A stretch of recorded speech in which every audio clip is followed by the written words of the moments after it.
Capital Investment Committee will come to order. Representative Hanson, Lehman, and Considine have been excused, and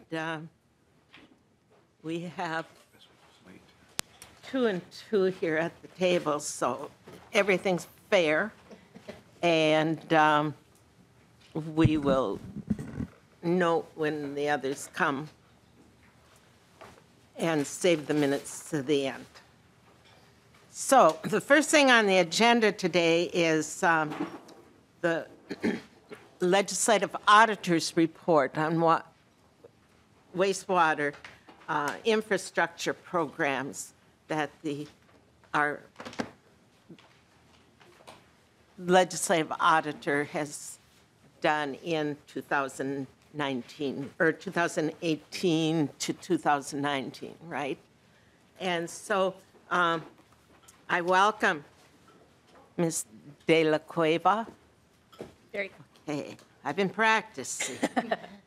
And so thank you for coming, and thank you for narrowing down the report to the kind of base. We were given the report card from the engineers on drinking water and wastewater, and they had projections into the next 20 years and billions of dollars of costs that we have to address in the future. And so I thought maybe your report with a special emphasis on wastewater would be a reaction to that, perhaps, or just making a more precise prediction of what we have to do for future costs to meet the needs of the state of Minnesota in the next 10, 15 years. Thank you. Thank you, Madam Chair and members. Good morning. For the record, my name is Sarah De La Cueva, and I'm from the Office of the Legislative Auditor. I'm pleased to be here with you today to discuss our Public Facilities Authority wastewater infrastructure programs evaluation. And this is a rare OLA report in that it was very positive. We found that PFA is doing a good job administering these programs, and we did not make any recommendations to PFA for improvement. We do make 2 recommendations to the legislature, and if we have time, I can discuss those at the end of my presentation. Before I get started, I do want to acknowledge Ryan Moltz, seated behind me, who worked with me on this evaluation. So I know that the division has already heard from the Public Facilities Authority about their programs, so I'll keep my background of discussion brief. But we did focus on wastewater programs. Drinking water and stormwater were out of the scope of this evaluation. If you're interested in learning more about the programs, I recommend checking out page 13 of our report. There's a table that compares them side by side.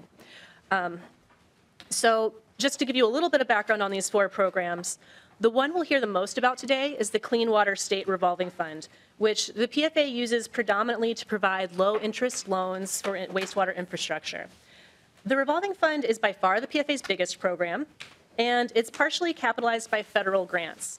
In federal fiscal year 2018, Minnesota received $29.5 million in federal funding. And in order to receive that full federal funding amount, Minnesota must provide a 20% state match, which we have done consistently throughout the years. An important federal requirement, which is going to come up again later, is that PFA must manage the funds such that the balance is available in perpetuity.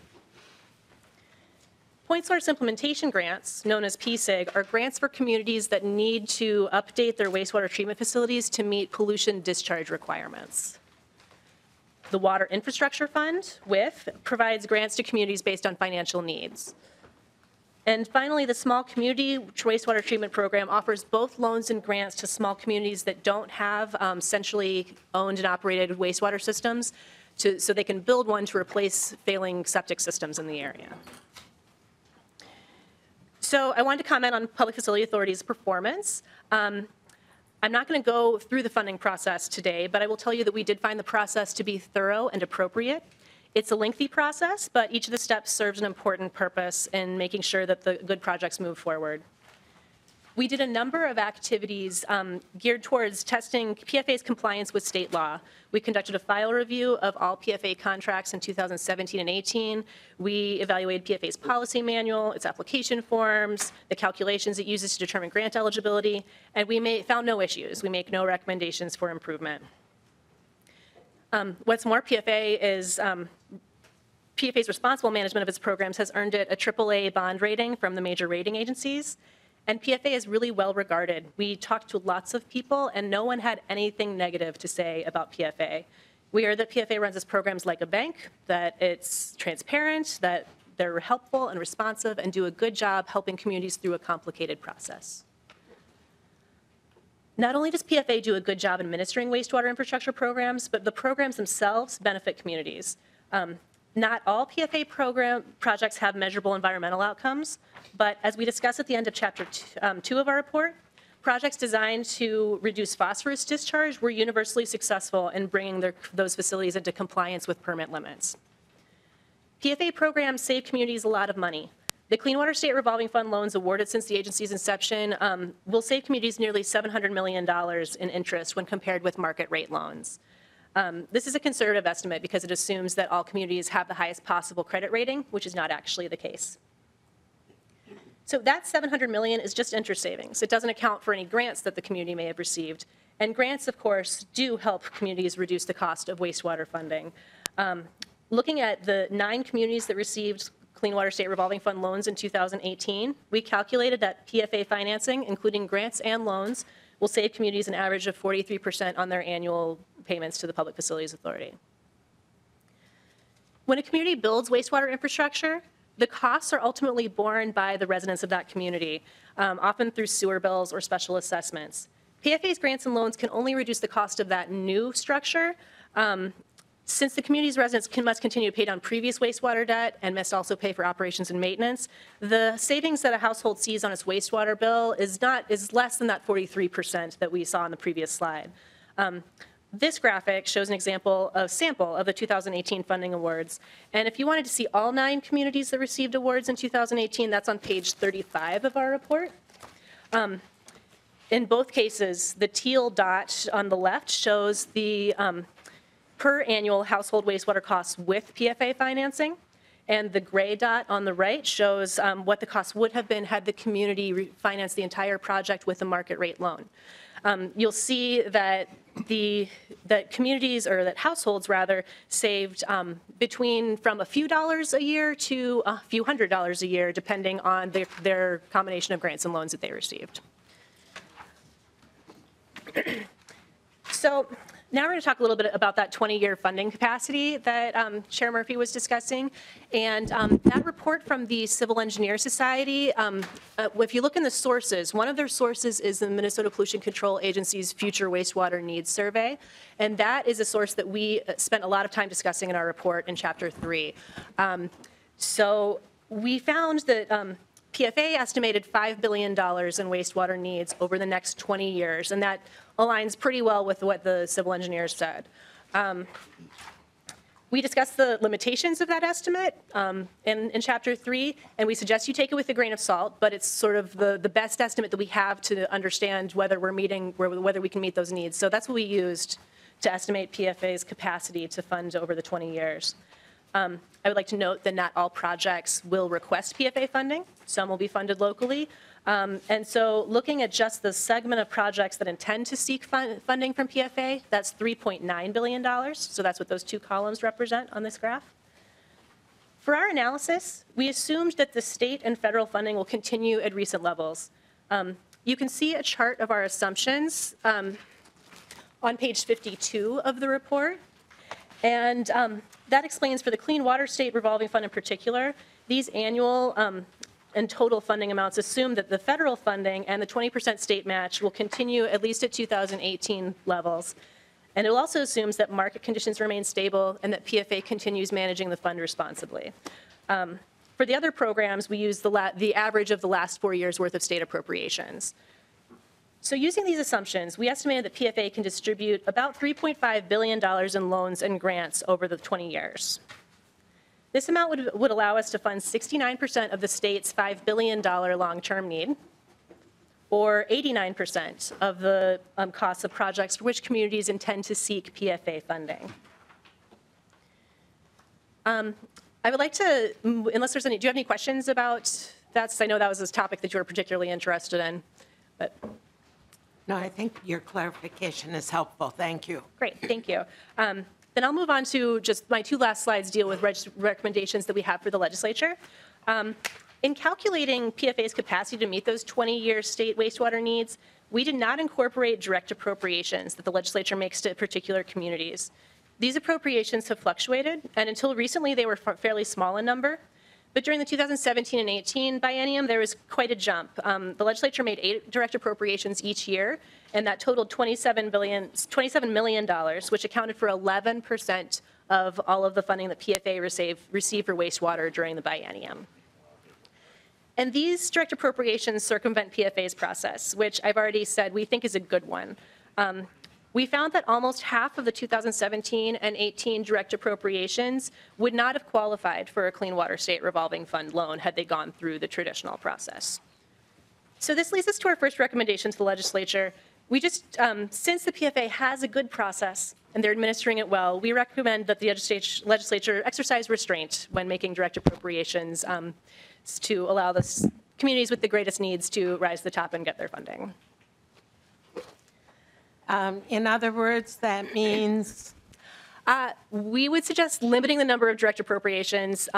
We discussed in the report that there certainly are circumstances where it might make sense to do so. For instance, if there was already a major transportation project planned and the road was going to be torn up, so it was a good time to replace the sewer pipes, then it might make sense. But in general, we suggest allowing the PFA process to run its course. Thank you very much. Thank you, Madam Chair. Our second recommendation for the legislature relates to a statutory provision that we think is ambiguous. Minnesota statutes state that loans from the Clean Water State Revolving Fund must be made at or below market interest rates, including interest-free loans. Sorry, that wasn't right. When PFA makes its loans for wastewater grants, it does not actually allow the loans interest rates to drop below 1%. And the agency staff explained that offering interest-free loans would imperil the agency's ability to maintain the fund in perpetuity, as is required by federal law. They believe, however, that they are meeting the requirement to offer interest-free loans because they do distribute some Clean Water State Revolving Fund dollars to the Minnesota Pollution Control Agency and other state agencies. And those agencies use those dollars to make interest-free loans through other water quality programs. We think that it is not clear whether the statute should apply to those other state agency programs or whether the statute was intended to apply to PFA wastewater programs. We recommend that the legislature clarify this provision in statute.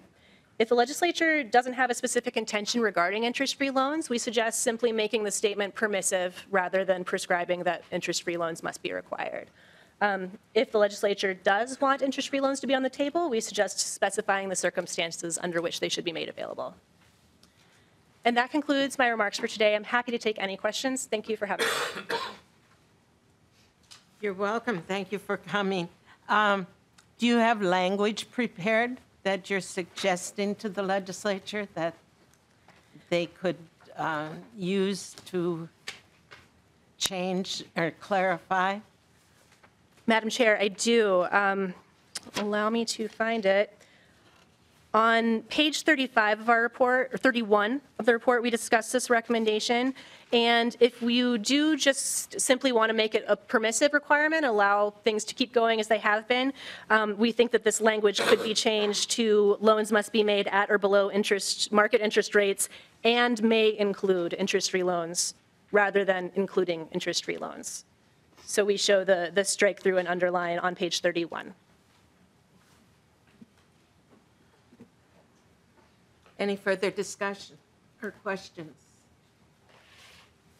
Madam Chair. Representative Pearson. Thank you, Madam Chair, and I happen to be on the OLA Commission, and again, just the glowing reviews for this specific PFA program and all that they do. And I think it also highlights what the Legislative Auditor's Office is capable of and how helpful they are in being able to, do such a thorough analysis of this and really come out with small positive recommendations that just provide clarity down the road. And I'm just overwhelmingly impressed with both institutions because of this specific report.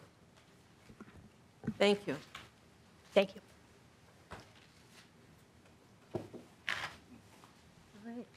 Thank you so much, Ms. De La Cueva. Thank you. And we appreciate this, and we'll consider we'll review the report individually in more depth, and we'll keep page 31 in mind. Thank you, Madam Chair.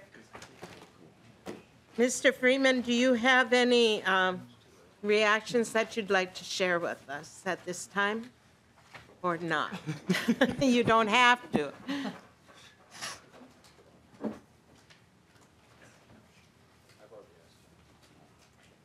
But you're very welcome.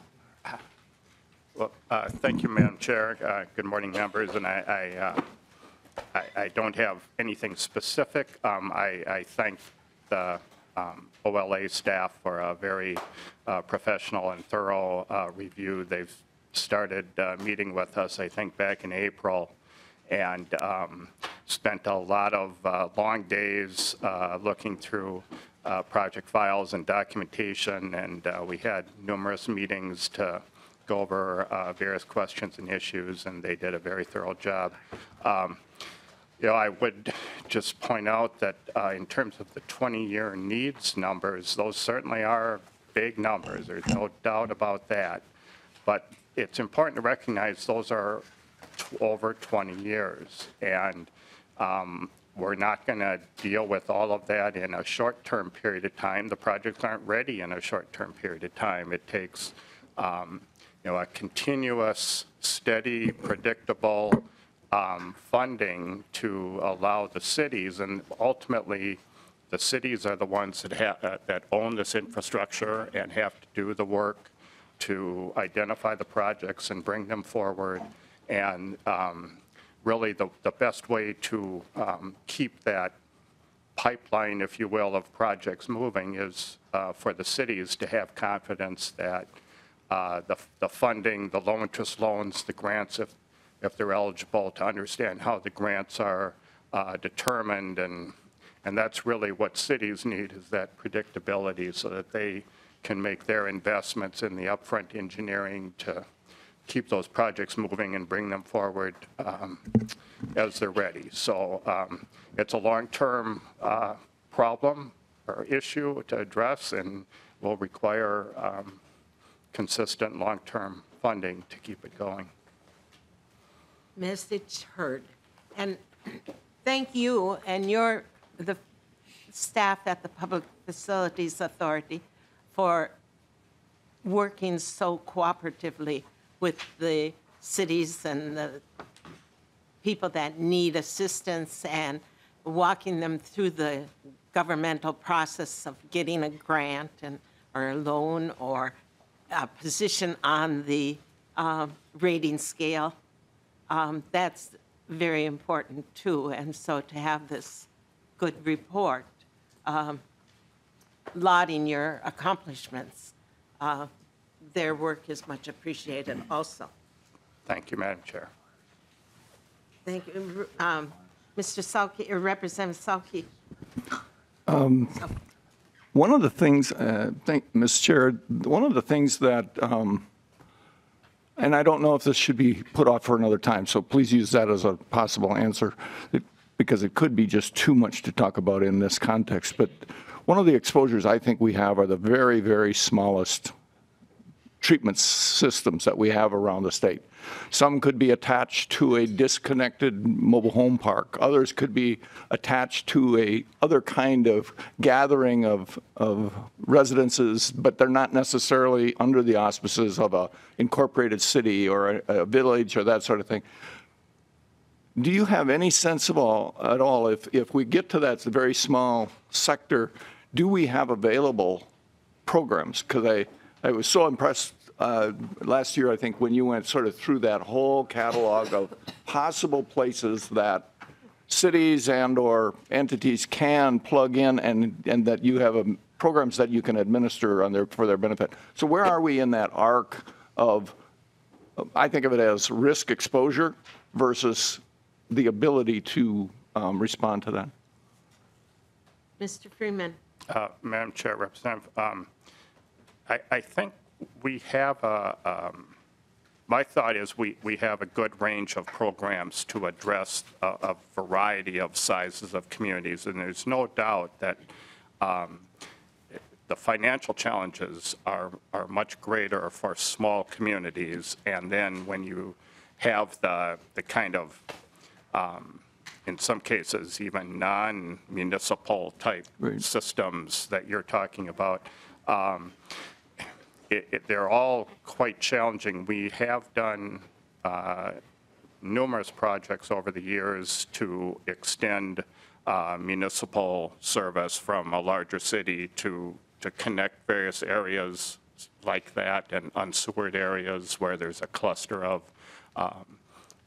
failing septic systems and that kind of thing. And we continue to do that. We also work really closely with USDA Rural Development, which is the federal agency that also has loan and grant programs, and of course specifically focuses on small rural communities, and we coordinate with them quite often. And so for the most part, I think the Pollution Control Agency and the Health Department have done a good job of identifying where those places are.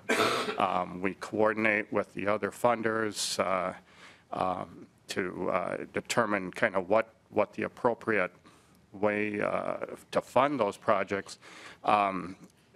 Unfortunately, even with significant funding, they can be very expensive just to operate and maintain that infrastructure, as well as there's always some debt component, loan component. And so for residents that go from paying very little for wastewater treatment to now they're on a municipal system, it can kind of be a shock sometimes. And so there's some difficulties involved there. But I think we've got a pretty good range of programs to address those, and we take them. They usually take more time to put together and can sometimes take a number of years to sort of determine what the best solution is, but there is a path for those communities. Thank you. Representative Jurgens. Thank you, Madam Chair. Mr. Freeman, just clarification, just the loan portion of the PFA funds, how was that originally appropriated? Was it just an appropriation from the legislature? Mr. Freeman. Mr. Chair, Representative Jurgens, the Clean Water State Revolving Fund started under federal law in the late 1980s. It was a replacement of the old federal construction grants program that used to be strictly grants for community wastewater treatment. The way it's designed is the federal government appropriates through EPA an amount each year for capitalization grants that go to each state, are allocated based on a formula, and the state is required to provide a 20% match to the federal dollars. And then they come into, we draw them down, and as I said, it's an annual federal grant. We request the state match dollars as part of our biennial bonding request. But all of the, under federal law, all of the loans that we make, the repayments come back and revolve within the fund. We're not allowed to do anything else with those monies. PFA also has authority to sell revenue bonds, and that's the AAA rating that Ms. De La Cueva mentioned. And so we can sell PFA revenue bonds to leverage those funds and generate some additional loan capital, and then, but then all of the loans and interest repayments, interest rates last year were actually for the last several years just a little bit over 1%. Those come back in and then are available for for new loans. The clean water, the wastewater loan fund currently has capacity of about $95 million a year, and the drinking water side is about $40 million per year. You anticipate, Representative Jurgens. thank you, Madam Chair, you anticipated my second question, mentioning the revenue bonds, and so you could actually grow it. My next question then is, the municipalities, is there a matching that's required of them when they take, not the grant portion, but for the loan portion? Do they have to match any funds, any percentage? Madam Chair, Representative Jurgens, no, we provide 100% financing of the project. So if we can do the loan for the full project amount, and typically that's the way it works. If the city's eligible for some of the grant funds, the WIF or the PSIG grants, or perhaps grants from some other agency, then that gets just subtracted and we make the loan for the balance. Okay, thank you. And I know that this program was very helpful to the city in my district in Afton when they were redoing their village area, and so I thank you for that. Thank you.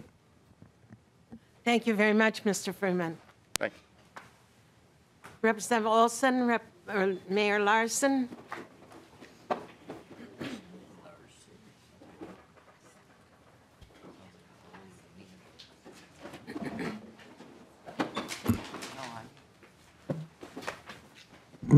Oh, and Mr. Ritchie.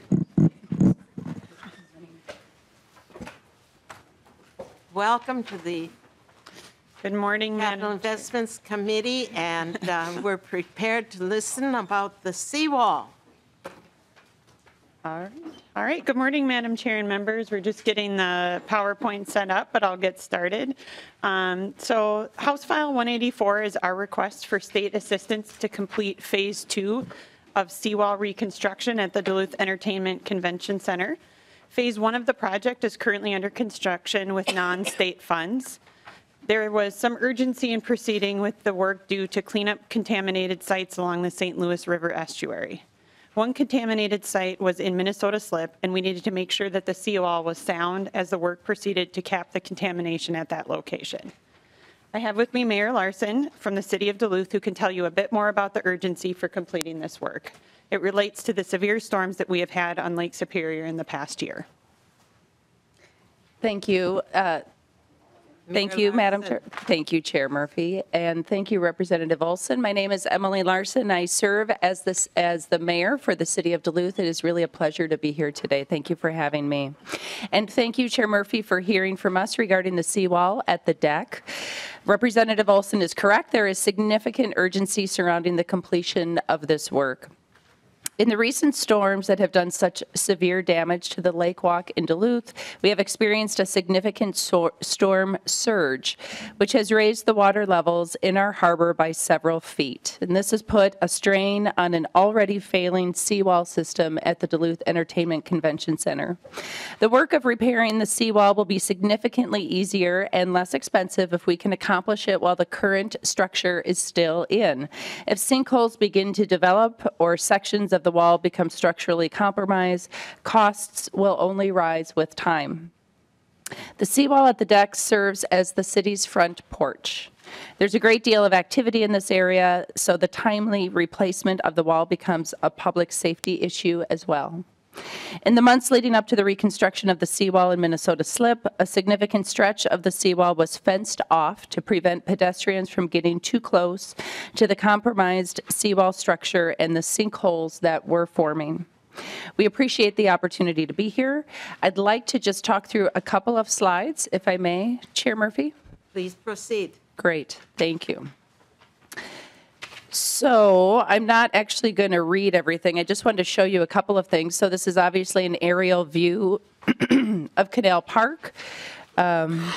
This is the seawall area of concern in question. There's really two strips. The side that's on the right is the phase 1. That's the phase that we're currently doing. The red line along kind of that bay side is phase 2.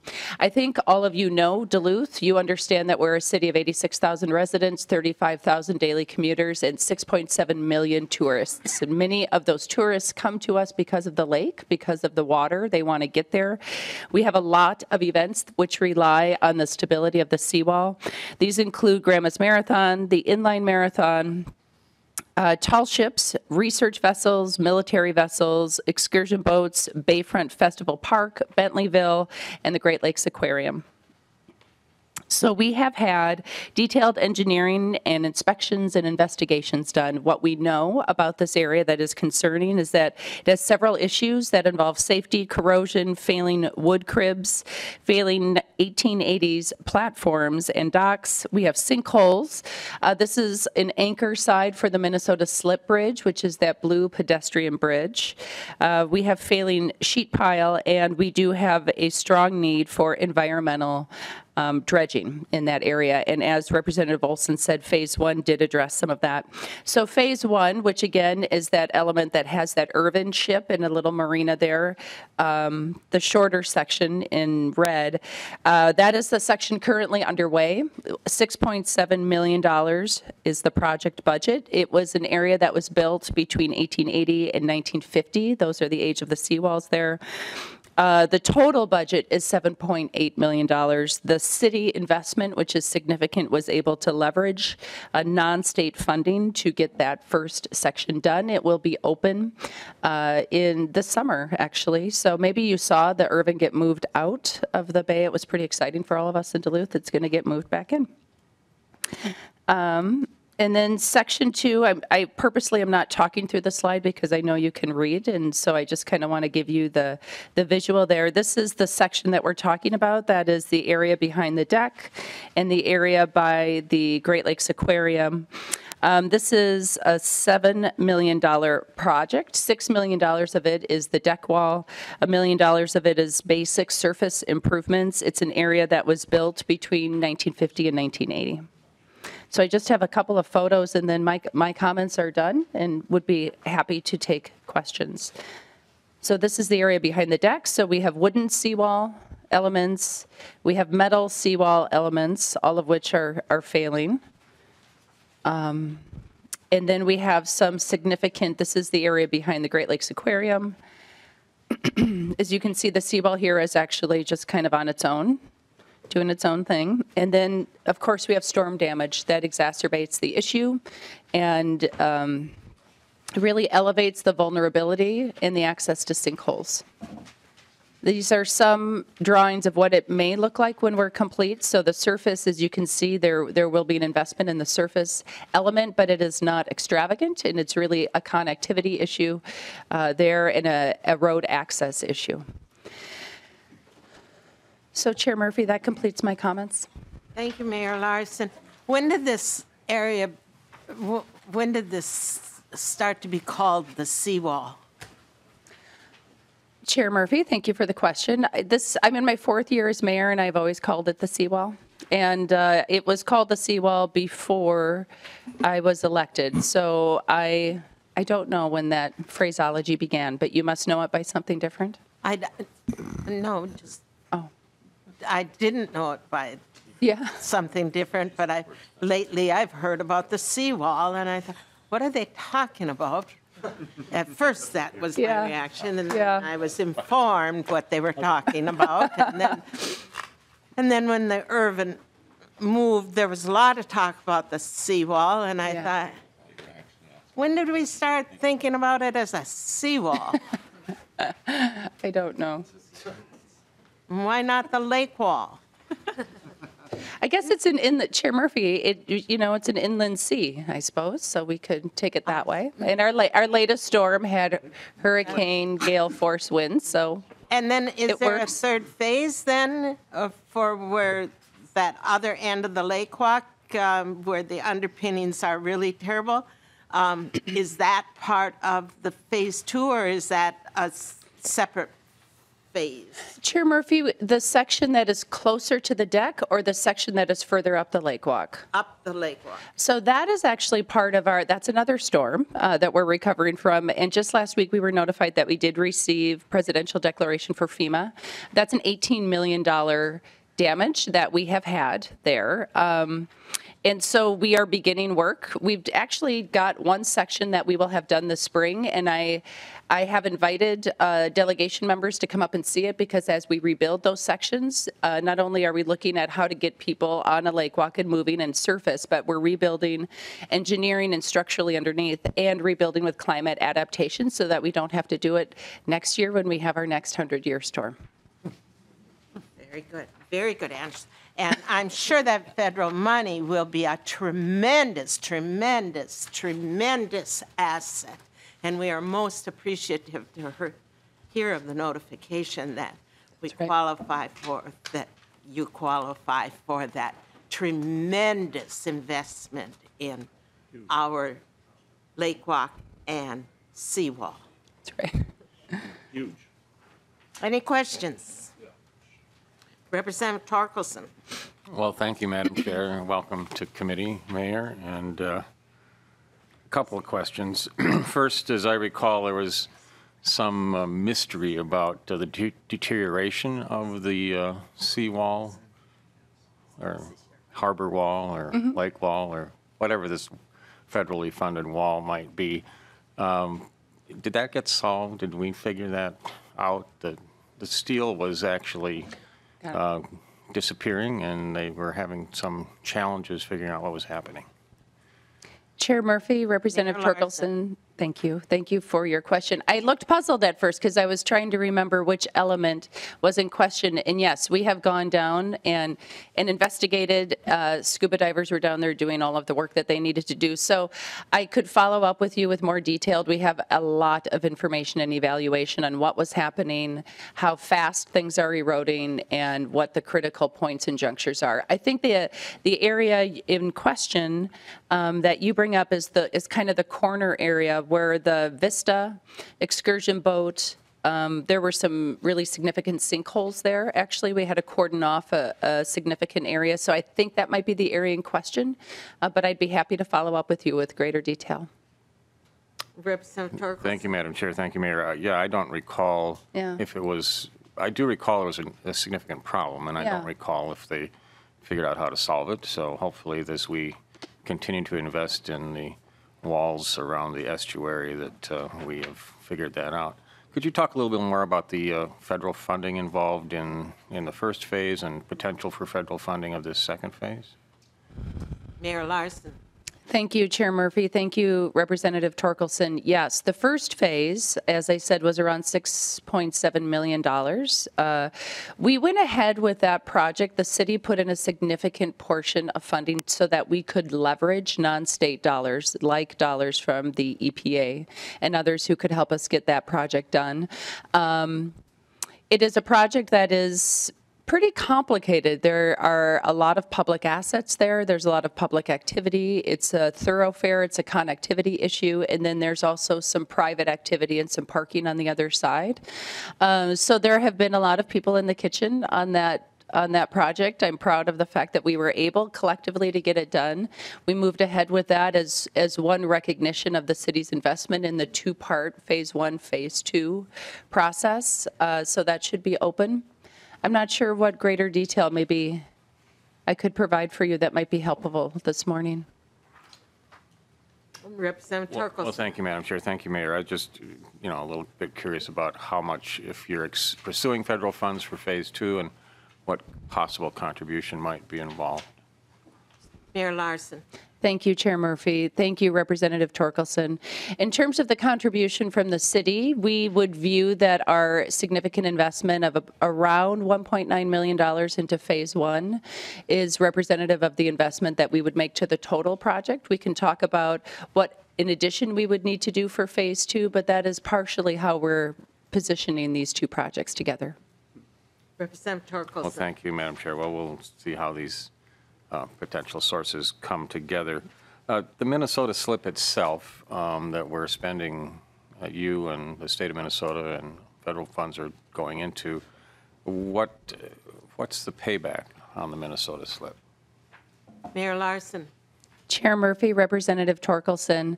Well, the payback to me is several-fold. We have a few options when it comes to failing seawalls or harbor walls or lake walls. We could fill it in. We had serious contamination in that area. And so, because of course, as you know, the St. Louis River has been an area of concern. We have been seeking to get it delisted. It's in the way of, it's in process of achieving that, that demarcation, but in the meantime, there are significant remediation issues in the slip. So we really had two options. One was to fill it all in and pave it, and the other was to find a way to keep it open. I chose the path of keeping it open for a couple of reasons. One is it's a historical slip that has a lot of historical significance and meaning. It's a part of our history. The other is that I do feel very strongly that public access to water is something that we should work to maintain as a public entity. And so there have been examples where you could fill in a slip and privatize it or sell it or do things like that.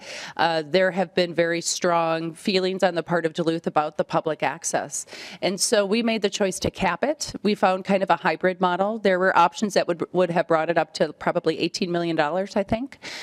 Just filling it in was actually quite expensive. So you still have to do certain things to stabilize, fill it in, cap, and do those things. What we chose was kind of a hybrid method. So we did cap it.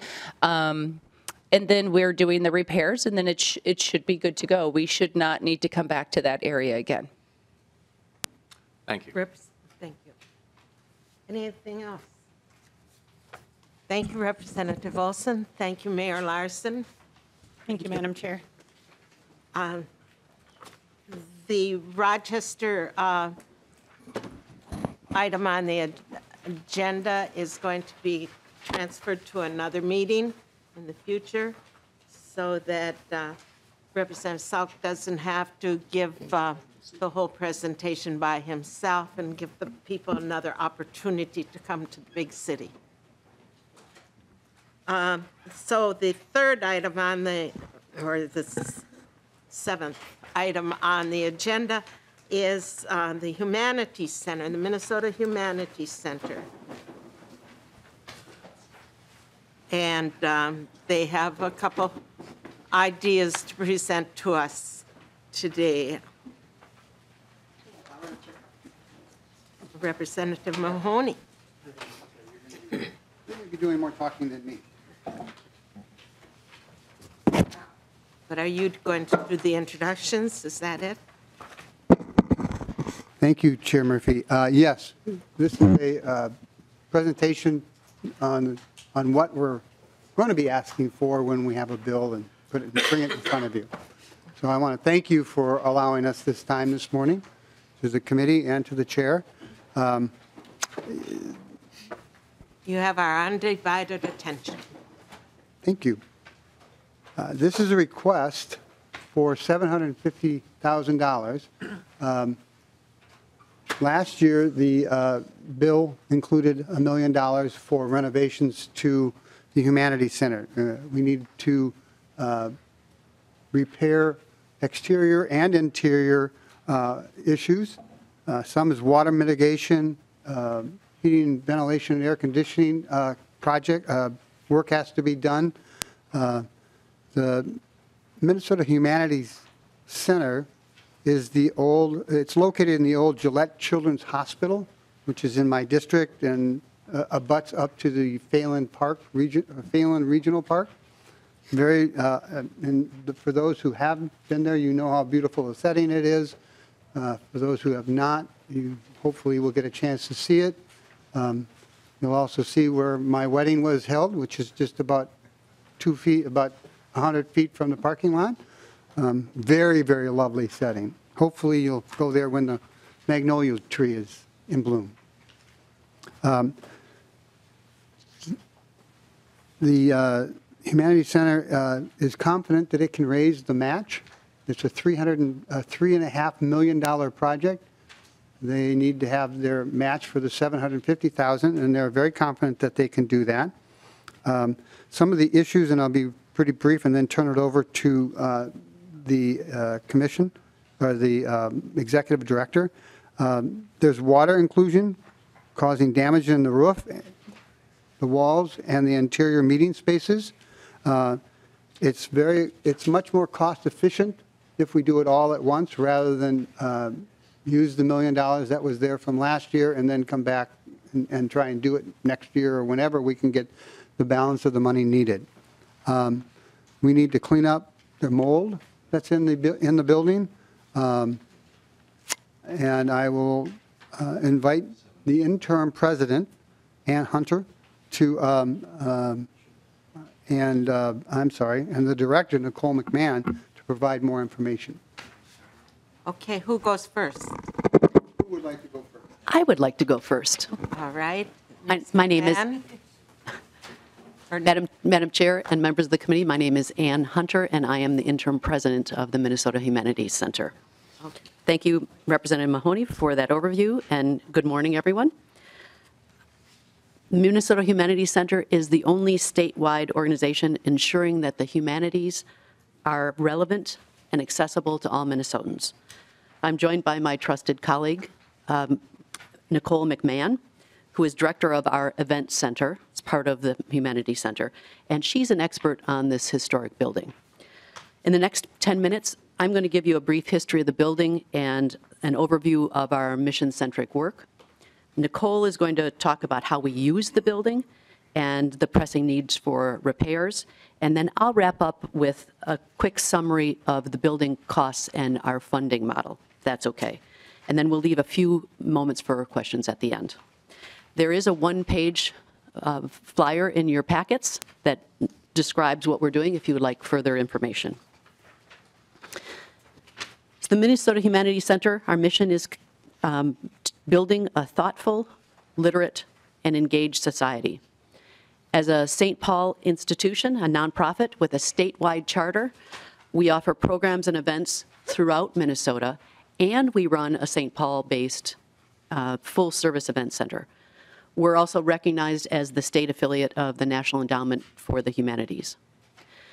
Unlike other academic institutions that study the humanities, we focus on public humanities, which means we bring literature, ethics, civics, history, philosophy out of scholarly institutions and into the everyday lives of all Minnesotans. Our historic building is located on St. Paul's east side. It was built in 1924, and it occupies the only remaining wing of the original Gillette Children's Hospital. The rest of the hospital had been torn down. That earned it a place on the state's Register of Historic Places. Fittingly, the wing that we're in is the hospital's old schoolhouse and library. Did you know that? I did not. And a good place for weddings. As you may know, the building had been abandoned and neglected for about two centuries, 2 decades, before the Humanities Center raised $2.75 million, including more than $1 million in bonding from the Minnesota legislature, to convert it to a statewide event center. In 1996, after 22 years of what we would call couch surfing, basically we rented and borrowed space around St. Paul, we finally had our own space when we moved into the old hospital space. And that's when our programming really took off. The Humanities Center creates programs that explore the complexities of the human experience. What we mean by that is we engage Minnesotans in all backgrounds and 5 different kinds of programs. First is Veterans Voices. You may have heard about that. It uses storytelling and workshops and awards to amplify Minnesota veterans' experiences. We Are Water Minnesota examines the practical, spiritual, and environmental roles of water in our lives, just what we were talking about in Duluth. Our partners, we partner with 4 different agencies and the Historical Society in order to bring this traveling exhibit to towns and cities all around Minnesota. We have a active K-12 education program that builds on our education legacy through workshops and field trips that examine the manifold cultures across Minnesota. We like that language. Native Nations of Minnesota deepens our understanding of place through interactive websites, workshops, field trips, and the award-winning Why Treaties Matter exhibit, and that's the one that's on permanent display at the Capitol. And then finally, community conversations engage people who are interested in exploring how the humanities can unite us instead of divide us. So that's a quick look at our programs. These programs are centered on 4 core values: build and strengthen relationships, learn from and with multiple voices and communities, amplify community solutions to change, and recognize the power of story and the danger of absence. We call that absent narratives, and it's a through line in all of our programming. We ground these values in the philosophy that the community leads and we follow. Last summer, we held 11 listening sessions in 10 communities around the state. This summer, another dozen are planned. And that feedback not only informs our programs, but it affirms the importance of our network of statewide partnerships. Since 1971, which was our year of founding, we've had thousands of partnerships across the state. I'd like to now turn the podium over to Nicole, who's going to walk through our asset preservation project. Thank you, Anne. And for the record, my name is Nicole McMahon, and I'm the Event Center Director at the Humanities Center. I'd like to start by telling you a little bit more about our building. It's actually owned by the City of St. Paul, and we have a long-term lease with them. The Spanish colonial-style building was designed by St. Paul architect Clarence Johnston, and it houses many unique decorative features, including carved tiles and whimsical sculptures. As Anne mentioned, in 1980, it was designated by the City of St. Paul as a historic property through the Heritage Preservation Commission. Without our presence in the building, it would have to be maintained by the city. The Event Center includes 5 meeting spaces, 15 overnight rooms, a commercial kitchen, and is a business-generating facility for the St. Paul's East Side, bringing in both state and national clients who patronize local restaurants and businesses. We have about 350 events every year and see 10,000 people through our doors. As Representative Mahoney mentioned, the building is in urgent need of repair to stop the ongoing damage of the water intrusion and to replace an outdated HVAC system. To ensure a safe environment for both our staff and our visitors, we need funding for the following projects. $340,000 for exterior building repairs. This is to help stop water intrusion, preserve the historic character of the building, including repairs to the roof tiles, stucco, cast stone wall caps, replacement and repair of the parapets, and painting of the exterior soffits. In case you need further evidence, this is a piece of stucco that fell off our building last week with a cold front. I came in the side door, thankfully, that day, because it's right in our front entrance. We've been very lucky to never have stucco fall on any of our 10,000 guests. It tends to happen overnight, so I'm thankful for that. I've been with the Humanities Center for 15 years, and I've literally seen the building fall apart in my time there, and it gets worse every year. And the last 5 years probably have been the biggest progression of that I've seen. Next, we need a little over $1 million for groundwater mitigation. That includes waterproofing. Oh, there's the picture of our broken stucco that fell off. $1 million for groundwater mitigation. That includes waterproofing the foundation, rebuilding retaining walls, redoing our basement slab, adding some interior drain tile, and all of that to stop the water intrusion at our garden level. Lastly, $2.1 million to replace our HVAC system, and that will help us reduce moisture in the building, eliminate mold, conserve energy, and provide a comfortable environment. Our current system is basically on or off. There's no temperature controls, there's no thermostat, and it's nearly 25 years old. As you might guess, these costs exceed our annual operating budget, and without financial support, we can't continue to stay in the building. If we do vacate the building, it would need to be maintained by the city, and we'd have to restructure our whole budget, including our office and off-site venue rental.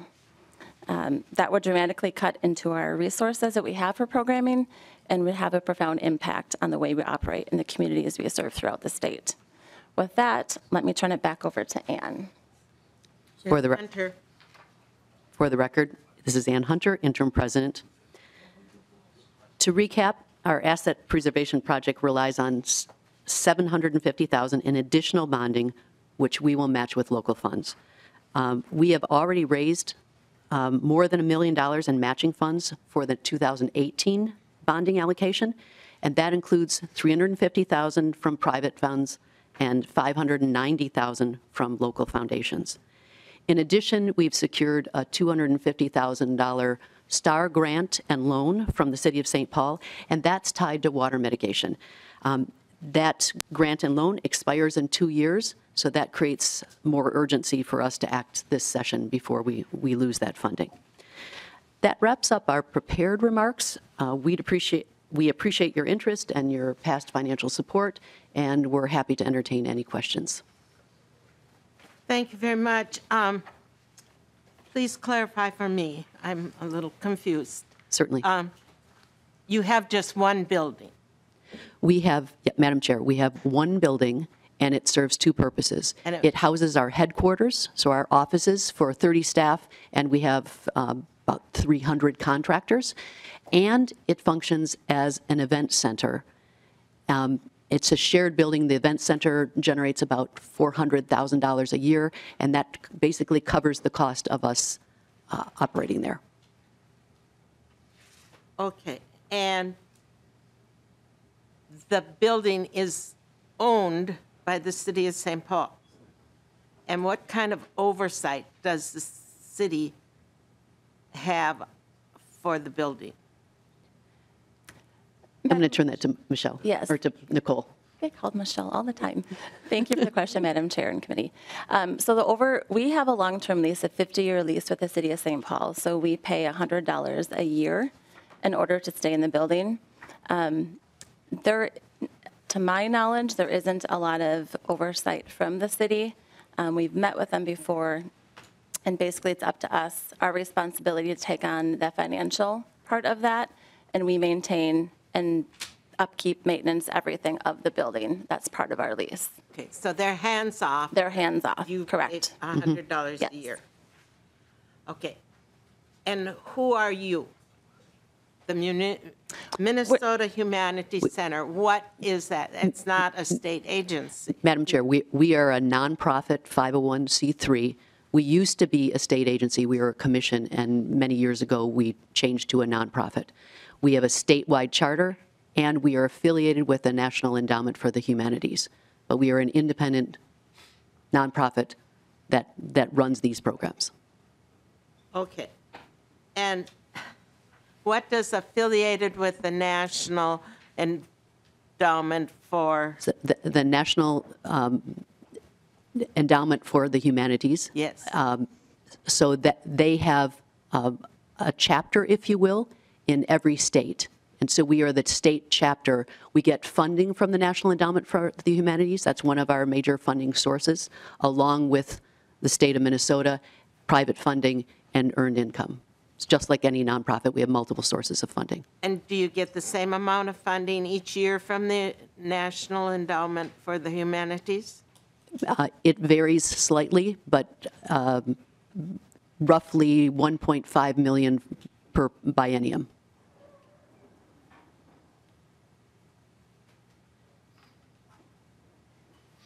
Representative Erdahl. Thank you, Madam Chair. And first, Ms. McMahon, I want to commend you for bringing a chunk of the building here. I found in the past it's an effective tool in trying to get bonding. I had a whole box full of them. But you received $1 million in the last bonding bill. Have you been using that money? What has been happening so far? Any? Sure. Madam Chair, Representative Erdahl. Ms. McMahon. We have started the process with Architectural Advantage. It's a firm. They've drawn up the Preliminary for the project. We haven't moved on this. We have contracted with STAR grant. That has to be used within 2 years. Our biggest dilemma right now is we don't want to start this project and not be able to finish it. To use our time and money the most efficient way, we want to have all of the funding for the $3.5 million upfront, so we can do this one time, do the whole project, because that involves losing earned revenue in the event center. That involves possibly relocating our offices. We want to use the best scenario possible, get everything right away, do it in the most efficient manner. So we've started the process so we can continue it in hopes that we secure this. If we don't get this money, we can only do part of the project, and we have a plan B for that as well. But our ideal situation to be the most efficient with funds and our time, our building, everything really relies on the $750,000. Representative Erdahl. Thank you, Madam Chair. And Ms. McMahon, I want to say that it was actually the intent of this committee in the last year to put in the other $700,000. For whatever reasons, sometimes things fall through the cracks at the end, and where we had intended to put that back in, it got lost along the way. So hopefully you'll have a better conclusion to the session this time. Oh, we hope so. And just in conclusion for me, I noticed that President David O'Fallon is not here today. He's retired, the longtime president of the Humanities Center. I'm sure you're aware you have big shoes to fill with him, but he did an excellent job over the years. He was inducted last year into the Litchfield High School Hall of Fame, so I'm sure We've heard. realizing We that saw the plaque. that great honor that he had achieved, he decided it was time to move on. But we'll miss him, and good luck in fulfilling his mission over the years. Thank you. Representative Pearson. You mentioned it's a 50-year lease. Is the 50-year lease up at a current juncture, or are we 20 years out from that? Are we 40 years out from that? Ms. McMahon. Madam Chair, Representative, we signed that lease in 1995. So it is up 25 more years, roughly. Madam Chair and Representative, Ms. Hunter. may I interject? It's a renewable lease, so kind of a moot point. We can have it as long as we are willing to maintain the building. Madam Chair, Representative Pearson. I did notice that you have the option on it, so that's a positive thing. And again, that assumes that the programming and everything is sustainable, and that obviously with the $100 a month or $100 a year deal, that should be something that's an ongoing endeavor. But again, as a bonding committee, we have to look at something beyond 30 years. And if this building were to return to the city of St. Paul, it seems like we'd be doing, state funding for a city asset. So that's helpful. Thank you. Thank you. Representative Nornes. Thank you, Madam Chair. I think you said that the building had been empty for some over 20 years? Okay. Buildings deteriorate a lot. When you acquired or moved in, did the city of St. Paul bring it up to par so that it was livable, or did you have to do that? Because I assume that had a fair amount of work to be done to make it even how it appears in these pictures. Madam Chair, Ms. Representative, Hunter. the Humanities Center raised the money and did the work. Teachers' unions pitched in because we do our education work. Foundations gave us support. The city worked with us to do those upgrades, but it was our organization that raised that money and restored the building. The only reason I brought it up, the city of Fergus Falls, where I live, has a city-owned or a former state-owned building that now the city owns, and it's only been empty about 10 or 12 years. And I was just thinking of whose responsibility is to fix it up so someone else can use it. But I understand that it worked out for you. That's good. Thanks. If you are interested, Ms. Hunter. If you need Pardon another, me. if you need another building, I guess I'm just talking. In rural Minnesota. That's right. Madam Chair, and we do a lot of workouts throughout the state, so we have locations where we work in partnership with communities, and so we might work with historical site, a Carnegie Library, a park. So we're always using those facilities, even though we don't own them. Okay, thanks. It's a real Downton Abbey, so you should think about it for the American literature or English literature programs. Without the great outfits, yes. Right. I bet there's some outfits in those closets left over, I bet. Representative Torkelson. Well, thank you, Madam Chair. Ms. McMahon, the City Star Grant, I'm not familiar with that particular program. Can you just describe a little bit about that Star Grant program and where those funds are generated and how they're awarded? Sure. Ms. McMahon. Madam Chair, Representative, the St. Paul Neighborhood Star Grant is basically from the St. Paul city tax.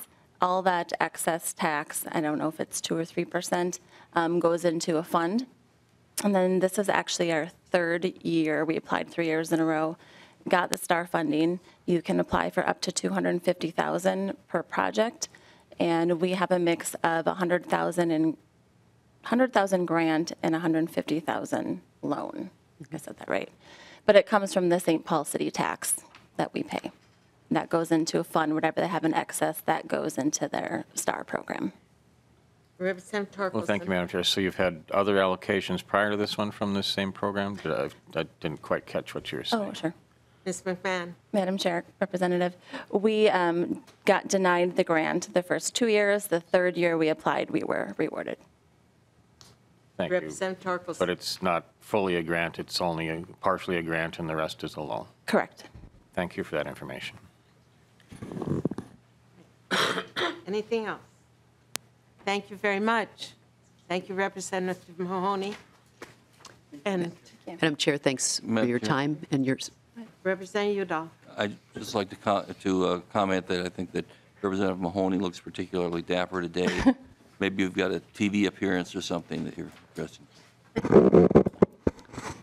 I'll be representing the legislature tonight on some television show apparently, and I need to get home a little early so I can get changed into my my more work attire, you know, T-shirt and jeans and work boots. Thank you very much Thank you. for coming. The last item on the agenda is the minutes. Representative Sandstedt, Madam Chair, I move the minutes as printed. as printed. Motion is that we accept the minutes as printed. All in favor say aye. Aye. Opposed?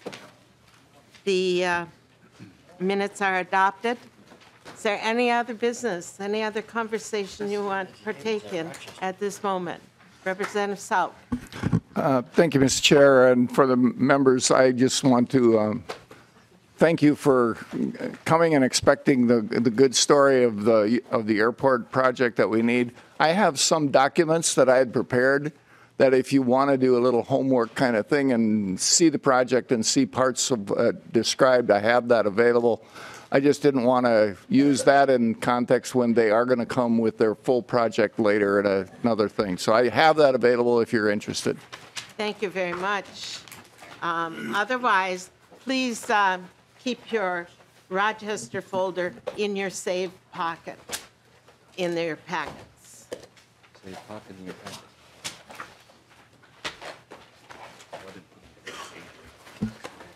Any further business? This meeting is adjourned.